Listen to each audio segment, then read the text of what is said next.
So hello and welcome to the first part of our first session. Each session will be presented to you through or over a number of parts. So in this part, I'll be explaining the key vocabulary contained within the How Fake News Does Real Harm video before we move on to the comprehension questions that you are requested to answer. So first of all, we will go through the key vocabulary. And the first word we have is constant.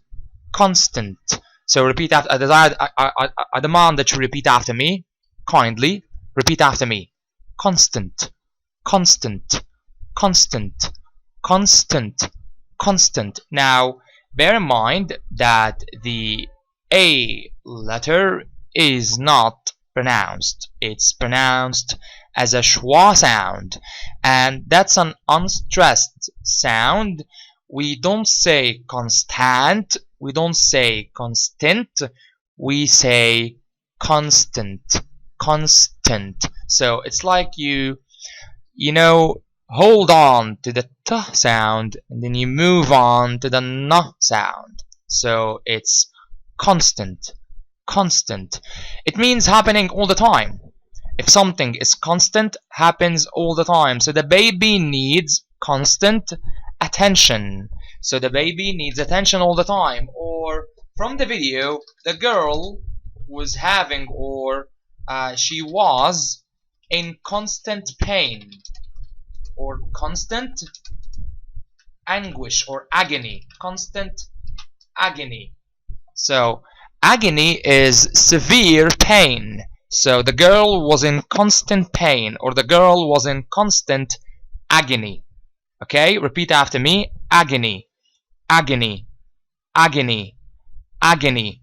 It's the same schwa sound. Alright? Moving on. If you are likely to do something, there is a high possibility or a high likelihood that you will do it. So I am likely to go out with my friends today. Now that's a lie, apparently. I'm not gonna be going out with my friends today. Today is Eid. It's the feast, and I'm more likely to sleep. So the opposite of to be likely to do something is to be unlikely to do something. To be unlikely to do something. So if you are unlikely to do something, there is a high possibility that you will not do it. Once again, if you are unlikely to do something, there is a high possibility or a high probability that you will not do it. So, once again, if you are likely to do something, there is a possibility that you will do it. If it's unlikely, or if you are unlikely to do something, there is a high possibility that you will not do it. So petrol prices have gone up, or petrol prices have risen. So transportation tickets are likely to, or the price of transportation tickets is likely to go up. So tickets are likely to be expensive, or ticket prices are likely to soar, or increase, or go up. So soar means increase, and it's a formal verb. Okay? He is likely to be accepted for the job because he has the requisite qualifications. Because he has all the requisite qualifications. So requisite means necessary to get something done. So if you have the requisite skills for a job, you have all the necessary skills for you to perform that job. If you have the requisite qualifications for a job, you have all the necessary qualifications for that job. So he is likely to be accepted for the job because he has all the requisite qualifications. It's unlikely that I will get accepted for the job. This means there is a low possibility that I will get accepted. Moving on. A ripple. So if you're a teacher and while you are writing something on the board, you hear students behind you speaking in voices that start so low and rise over time. So sounds that gradually become louder and louder and then becomes quieter again is called a ripple. So repeat after me: a ripple, a ripple, ripple, ripple, ripple. So a ripple is a sound that gradually becomes louder and goes up and then becomes quieter again. It's like what students do behind your back when you are in a classroom writing something on the board. So we can say a ripple of applause or a ripple of laughter. A ripple of applause. Applause, tasqif, when you clap your hands for someone. Or a ripple of laughter. Alright? So I'm hearing ripples behind me. If I saw someone talking, I'll kick him out. That's a sentence that all teachers say. Okay? I'll be removing that and moving on to the next word, a hoax. So I removed the word that I will be explaining at the end of the presentation. A hoax. Repeat after me: a hoax, a hoax, a hoax, a hoax. So a hoax is a lie or a trick. So there's been a hoax in the streets lately that our president died. So that's a hoax or that's a rumor. Okay? So a hoax is a lie or a trick. Repeat after me: a narrative, a narrative, a narrative, a narrative, a narrative. Now, let's imagine that two people were married and they got divorced. Two people got married and 2 years later they got divorced. So when you ask one of them, he says that the other one was unjust and he blames the other side. He blames his ex-partner for the falling out or for the problems that occurred or that occurred during their marriage. So when you ask the husband, he blames the wife for all the problems that occurred. When you ask the wife, she blames the husband for all the problems that occurred. So each person is telling the story from his own perspective. Each person is telling me or is telling us the story of their marriage and divorce and the problems that occurred from his own perspective. So that's each one is telling me his narrative of the story. So a narrative is one side of a story that is being said by one side of the problem, and this narrative shows only their perspective on a certain matter, overlooking all the other perspectives. So each person is telling or conveying his side of the story with no regard or without considering the other side of the story, without considering all the other perspectives. Okay? So when we say that the hoax narrative has persisted, this means that this side of the story, which is a hoax, continued. I'm sorry, not the side of the story which was a hoax. The side of the story about the Chibok girls who claimed that their kidnapping was a hoax has persisted. Now, to persist here means to continue to exist over time. So, for example, you're sick. I tell you, if the symptoms persist, if the symptoms of your disease persist, if they continue to exist, if they keep going, you have to refer to your doctor and you have to go to your doctor. You have to ask him for advice, ask him about what you should do. So if the symptoms persist, refer to your doctor. If the symptoms persist, you have to go to your doctor and ask him for advice, for counsel on what to do.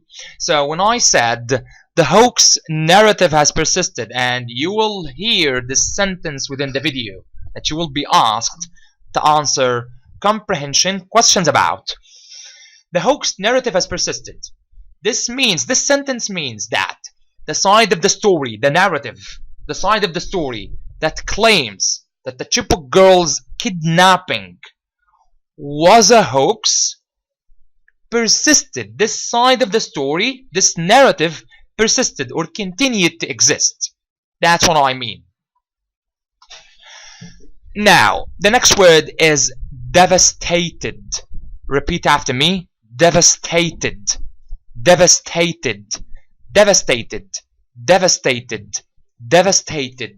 Repeat after me. Devastated. Okay, so you are required to put each word in a sentence, send it to me on WhatsApp, and you are also required to pronounce each word in a voice record, in a separate voice record on WhatsApp, and you would oblige me, and you would do me a great favor, a great turn, if you pronounced each sentence that you created and studied to me in voice records on WhatsApp, so that I may check your pronunciation and accurate usage, your ability to accurately use these sentences in a variety of contexts. Now, repeat after me. Devastated. Devastated. Devastated. So if you are devastated, you are extremely shocked or sad. So for example, like a woman in the video, her daughter was kidnapped, so she was devastated, extremely shocked or sad. So he felt utterly devastated after his father's decease. Now, decease means death.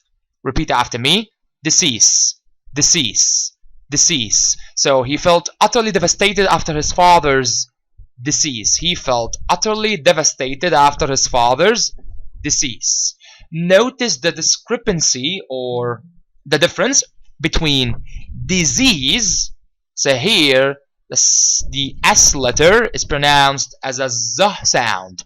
Disease. And this one is also pronounced as a Z sound. But here, both the C letter and the S letter are pronounced as S sounds. Disease.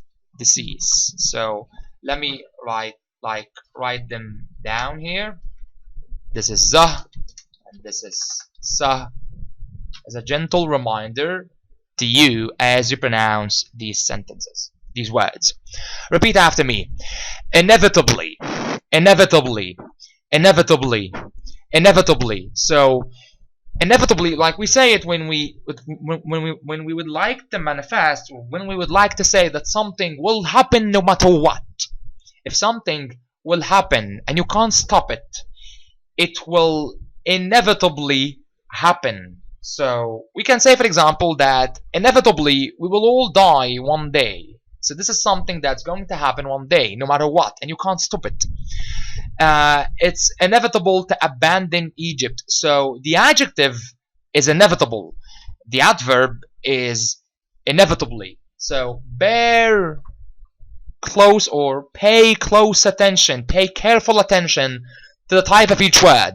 So here, the word narrative, for instance, when you attempt to pronounce it, when you attempt to study it, don't say narrative, you have to say a narrative, a narrative, a narrative. You have to pronounce the indefinite article, because I noticed that you have a problem with indefinite article when you with indefinite articles when you attempt to speak continuously for a long time. You tend to drop or omit the indefinite article, which is the a before countable singular nouns. So when you attempt to pronounce a word, when you attempt to study a new word, you have to pronounce it with its accompanying indefinite article. The accompanying indefinite article, the indefinite article that accompanies the word, that comes with the word, before the word. So repeat after me. Inevitable. When you attempt to study a new word, you have to study its type, whether it's a noun, an adjective, a verb, or an adverb. So repeat after me. Inevitably. Inevitably. Inevitably. Inevitably, we will all die one day. It's inevitable that we will die, and it's also inevitable to abandon Egypt. So it's inevitable to travel to Cairo if you desire to carve out a career. If you desire to make a career for yourself, you have to. It's inevitable. It has to be done to travel to Cairo and start working there. So I'd like you to put it in a sentence and show me how you're gonna be using it. Um, we can also say that death is an inevitable occurrence. Death is an inevitable occurrence. So an occurrence is something that happens, an event, for instance. So inevitable is not only an adjective that follows the be verb, it can also precede nouns. So I can say an inevitable occurrence. An inevitable occurrence. Repeat after me. An inevitable occurrence. Repeat after me. Presume. Presume. Presume. So to presume something, to assume it. So to suppose or to say that it's true. That it's true. Even though you don't have enough proof. Or even though you don't have evidence that it is actually true. So you can say, for instance, my mother, my mother would say, like, if my mother called me and I didn't answer my phone, she would say that he didn't answer his phone for 10 minutes. So his mother presumed that he got killed or kidnapped.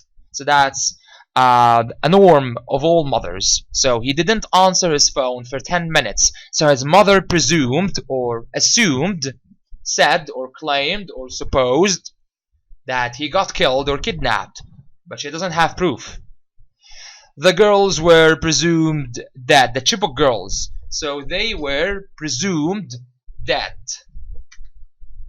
They were people presumed, I can say presumed dead, or there are other collocations for the word presumed, but I don't remember them at the moment.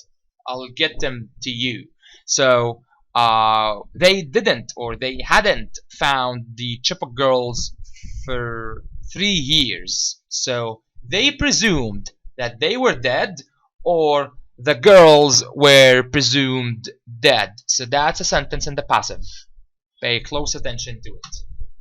Repeat after me. Anguish. Anguish. Anguish.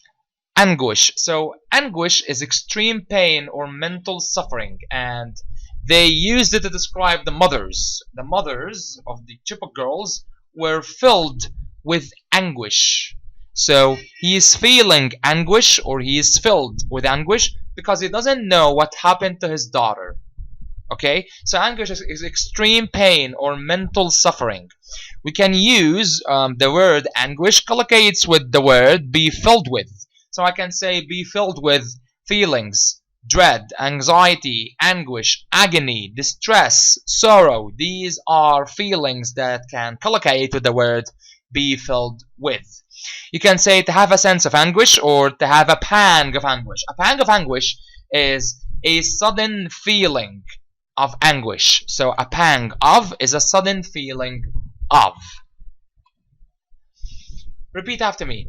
Dispassionate, dispassionate, dispassionate, dispassionate. So if you are dispassionate, you are not influenced by personal emotions, and you can make fair and just, reasonable decisions. Fair, just, and reasonable decisions. So a judge has to be dispassionate. He has to consider the evidence in front of him with no regard to his feelings or emotions towards the victim, or towards the convict, towards the accusee, the accused. As a journalist, you have to be dispassionate when you convey information. You have to set aside your feelings and emotions, and you have to consider the story in front of you objectively. So dispassionate is equal to objective. So if you objectively consider something, you are dispassionate towards it. Wasted. Wasted. So we said wasted resources. Wasted yani muhdar. I'm not gonna waste time with it. So wasted yani muhdar. Wasted resources, wasted opportunities, wasted chances, and we can use squandered. Squandered resources means wasted. Squandered chances. So we can say squandered, and we can say wasted. To lend your voice in protest. So if you lend your voice, like she said that Malala, Michelle Obama, and others lent their voices in protest. This means they spoke up and protested what had happened in Nigeria. And this word is used especially with celebrities and renowned individuals who are influential and who can influence the public opinion. Rightly. Rightly means for a good reason, for a very good reason, and it's an adverb. So I can say that I broke a vase while I was playing football, and my father rightly punished me. My father rightly punished me. This means that my father punished me for a good reason, not for a bad reason, not for no reason, but for a very good reason, which was that I broke the vase. So the story, she said that the story quite rightly caused ripples around the world. The story quite rightly caused ripples around the world. So the story, for a good reason, caused sounds and people started talking about it around the world. So ripples here doesn't mean sounds that gradually go up and go down. It means like that people started talking about it and started protesting against the kidnapping of the Chibok girls. I believe that we back in 2014 we made a march in the city of Port Said, me and my friends, and we protested what had happened in Nigeria that day, that period of time. So questions, I'd like you to read the questions carefully and watch the video while considering each question. So first question, for example, who is Hadiza and what do you know about her adversity? So an adversity is an ordeal, something bad that a person goes through. So an adversity is something dreadful or bad that a person goes through. So that's an adversity. So who is Hadiza and what do you know about her adversity? You can also hear the word ordeal or adversity. Repeat after me. Adversity, adversity, adversity, adversity. Ordeal, ordeal, ordeal, ordeal. Next word. How many girls would escape abduction that day? Abduction, kidnapping. So repeat after me. Abduction, abduction, abduction, abduction. What had the story caused and where was the speaker at the time of the incident? Why was she sent to Nigeria and what did she find once she arrived? What did Stefani and the delegation of journalists do once they found out about the story of the Chibok girls? So I'd like you to read these questions carefully and watch the videos, considering or having studied these words and having considered these questions and attempt to answer them. Then send me the answers and voice records on WhatsApp. That's the end of part 1, session 1.